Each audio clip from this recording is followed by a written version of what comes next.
Hello, Year 2s. Are you ready for our journey to London? So, in chapter 16, we were mixing up the dream, weren't we? We were getting it all ready to go and see the Queen. So, today is chapter 17, Journey to London. Now, like the dreams chapter, this one is quite long, so I'm going to do it in 2 parts, just like I did last time. So this is part 1. Are you ready? The giant yellow wasteland lay dim and milky in the moonlight as the big friendly giant went galloping across it. Sophie, still wearing only her nightie, was reclining comfortably in the crevice of the BFG's right ear. She was actually in the outer rim of the ear near the top, where the edge of the ear folds over, and this folding over bit made a sort of roof for her and gave her wonderful protection against the rushing wind. What is more, she was lying on skin that was ever so soft and warm and almost velvety. Nobody, she told herself, had ever travelled in greater comfort. Sophie peeped over the rim of the ear and watched the desolate landscape of giant country go whizzing by. They were certainly moving fast. The BFG went bouncing off the ground as though there were rockets in his toes, and each stride he took lifted him about 100 feet into the air. But he had not yet gone into that whizzing top gear of his when the ground became blurred by speed and the wind howled and his feet didn't seem to be touching anything but air. That would come later. Sophie had not slept for a long time. She was very tired. She was also warm and comfortable. She dozed off. She didn't know how long she slept, but when she woke up again and looked out over the edge of the ear, the landscape had changed. They were in a green country now with mountains and forests. It was still dark, but the moon was shining so brightly. Suddenly, and without slowing his pace, the BFG turned his head sharply to the left. For the first time during the entire journey, he spoke a few words. "Look! Quick, quick, over there," he said, pointing his long trumpet. Sophie looked in the direction he was pointing. Through the murky darkness, all she saw at first was a great cloud of dust about 300 yards away. "Those is the other giants, all galloping back after their guzzle," the BFG said. Then Sophie saw them. In the light of the moon, she saw all 9 of these monstrous, half-naked brutes thundering across the landscape together. They were galloping in a pack, their necks craned forward, their arms bent at the elbows, and worst of all, their stomachs bulging. The strides they took were incredible. Their speed was unbelievable. Their feet pounded and thundered on the ground and left a great sheet of dust behind them. But in 10 seconds, they were gone. "A lot of little girlsies and boysies is no longer sleeping in their beds tonight," the BFG said. Sophie felt quite ill. But this grim encounter made her more than ever determined to go through with her mission. It must have been about half an hour or so later that the BFG began to slow his pace. "We is in England now," he said suddenly.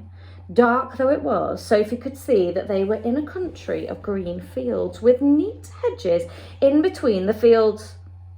There were hills with trees all over them, and occasionally there were roads with bright cars moving along.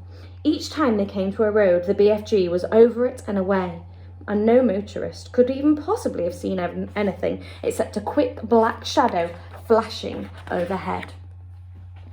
All at once, a curious orange glow appeared in the sky above them. "We is coming close to London," the BFG said. He slowed to a trot. He began looking about cautiously. Groups of houses were now appearing on all sides, but there were still no lights in their windows. It was too early for anyone to be up yet. "Someone's bound to see us," Sophie said. "Never is they seeing me," the BFG said confidently. "You is forgetting that I is doing this sort of thing for years and years and years. No human being is ever catching me, even the smallest wink of me." "I did," Sophie whispered. "Ah," he said, "yes, but you was the very first." During the next half hour, things moved so swiftly and so silently that Sophie, crouching in the giant's ear, was unable to understand exactly what was going on. They were in streets. There were houses everywhere. Sometimes there were shops. There were bright lamps in the streets. There were quite a few people about. There were cars with lights on, but nobody ever noticed the BFG. It was impossible to understand quite how he did it. There was a kind of magic in his movements. He seemed to melt into the shadows. He would glide. That was the only way to describe his way of moving. He would glide noiselessly from one dark place to another, always moving, always gliding forward through the streets of London, his black cloak blending with the shadows of the night. It is quite possible that one or two late-night wanderers might have thought they saw a tall black shadow skimming swiftly down a murky side street. But even if they had, they would never have believed their own eyes. They would have dismissed it as an illusion and blamed themselves for seeing things that weren't there.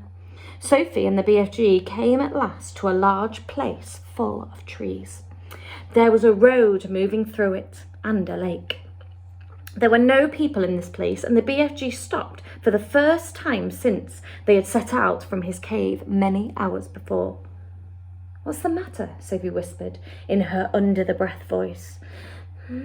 "I is in a bit of a puddle," he said. "Oh, you're doing marvellously," Sophie whispered. "Oh, I've just realised we're not actually that far from the end. What do you think? Shall we keep going?" "Okay." "No, I isn't," he said. "I is now completely boggled. I is lost. But why?" "Because we is meant to be in the middle of London, and suddenly we is in green pastures." "Don't be silly," Sophie whispered. "This is the middle of London. It's called Hyde Park. I know exactly where we are." "You're joking." "I'm not. I swear I'm not. We're almost there." "You mean we's nearly at the Queen's Palace?" cried the BFG. "It's just over the road," Sophie whispered. "This is where I take over." "Which way?" the BFG answered. "Straight ahead," Sophie said.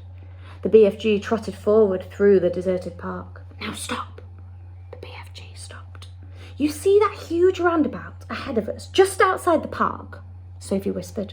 "I see it." That is Hyde Park Corner. Even now, when it was still an hour before dawn, there was quite a lot of traffic moving around Hyde Park Corner. Then Sophie whispered, "In the middle of the roundabout, there is an enormous stone arch with a statue of a horse and a rider on top of it. Can you see that?"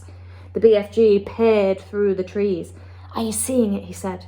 "Do you think that if you took a very fast run at it, you could jump clear over Hyde Park Corner, over the arch and over the horse rider, and land on the pavement on the other side?" "Easy," the BFG said. "Are you sure? Are you absolutely sure?" "I promise," the BFG said. "Whatever you do, you mustn't land in the middle of Hyde Park Corner." "Don't get so flustered," the BFG said. "To me, that is a snitchy little jump. There's not a thing-a-ling-a-ling to it." "Then go," Sophie whispered.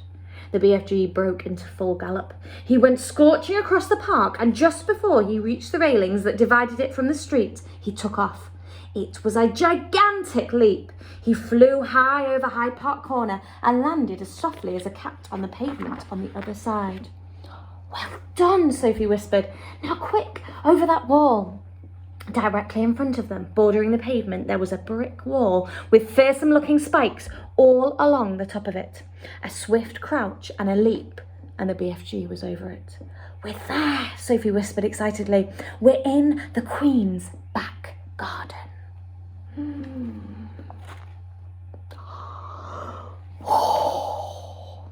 And you know what? Tomorrow, we've timed this perfectly, because tomorrow we're going to go to the palace. And that's perfect timing for World Book Day. Do you know what, children? I can't wait. And I'm quite glad that we got to finish the chapter just then. I didn't realise that it was quite as short as that. I think because the pictures were quite big. Okay, tomorrow, chapter 18, The Palace. I'll see you then.